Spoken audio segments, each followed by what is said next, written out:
மேஷ லக்கணத்திற்கு 7ஆம் இடமாக துலாம் ராசி வரும்.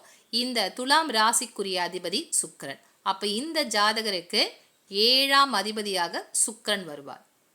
இந்த சுக்கிரன் இருக்கக்கூடிய நட்சத்திர சாரம் என்னன்னு பார்க்கணும். இதை பார்க்கறதுக்கு சுக்கிரன் ஜாதகத்துல எந்த கட்டத்துல இருக்காது. சுக்கிரன் கடக ராசியில் இருக்கக்கூடியவராக இருக்காரு. கடகத்துல 3 நட்சத்திரங்கள் இருக்கு. புனர்பூசம், பூசம், ஆயில்யம். இந்த 3 நட்சத்திரங்களில் சுக்கிரன் இருக்கக்கூடிய நட்சத்திரம் என்னன்னு பார்க்கணும். கடக ராசியில் இருக்கக்கூடிய சுக்கிரன் பூச நட்சத்திர கால் வாங்கி இருக்காரு. பூசம் என்பது சனியினுடைய நட்சத்திரம். அப்ப சனியினுடைய சாரம் பெற்று இந்த ஜாதகத்தில் சுக்கிரன் இருக்கிறார். அப்போ ஜாதகத்துல சனி எந்த கட்டத்துல இருக்காருன்னு பார்க்கணும். லக்கணத்திற்கு 6ஆம் இடமான மறைவு ஸ்தானத்துல சனி இருக்கிறதுனால இந்த ஜாதகருக்கு திருமண வாழ்க்கை என்பது தாமதமாகத்தான் நடக்கும்.